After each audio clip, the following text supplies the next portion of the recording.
Mpenzi mtazamaji wa Juba TV Online, usisahau kusubscribe, tunakuletea makala maalum kuhusu historia ya Kingwendu.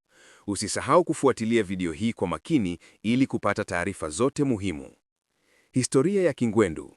Historia ya Kingwendu ni hadithi ya maisha na kazi ya Rashid Mwinshehe, msanii maarufu wa vichekesho, mchekeshaji kutoka Tanzania. Hapa chini ni mukhtasari wa mafanikio na safari yake ya maisha. Asili na profaili. Majina yake halisi ni Rashid Mwinshehe na jina lake maarufu ni Kingwendu. Amejenga umaarufu wake hasa kupitia sanaa za vichekesho, haswa katika maigizo ya kuchekesha na utendaji wa kimahubiri.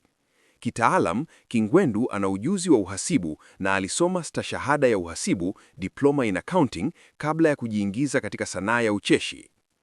Kazi ya sanaa. Kingwendu alijijengea jina nchini Tanzania kupitia kazi yake ya ucheshi na maigizo, na alikuwa maarufu kama mzee wa Helo Helo, jina ambalo wengi walimfahamu. Safari ya kisiasa. Kingwendu aliingia kwenye siasa kwa kugombea kiti cha ubunge katika jimbo la Kisarawe mwaka 2015 akiwakilisha chama cha Civic United Front. Alishindwa kuchaguliwa. Alieleza kwamba kampeni hizo zilimgharimu sana, akiuza magari na kutumia pesa nyingi kufadhili kampeni, tukio lililomfundisha hatari za siasa.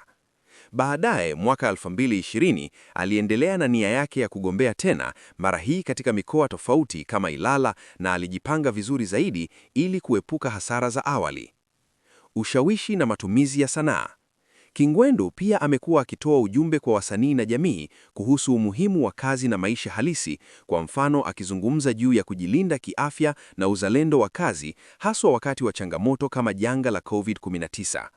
Kwa kifupi, Kingwendu ni msanii wa ucheshi aliyefanikiwa kutambulika kitaifa kupitia maigizo na michezo ya kuchekesha, na pia alijaribu kuingia katika siasa kwa lengo la kuleta mabadiliko, ingawa safari yake ya kisiasa ilikuwa yenye changamoto. Usisahau kusubscribe kwa makala nyingine kama hizi ili usikose taarifa na burudani kutoka Juba TV Online.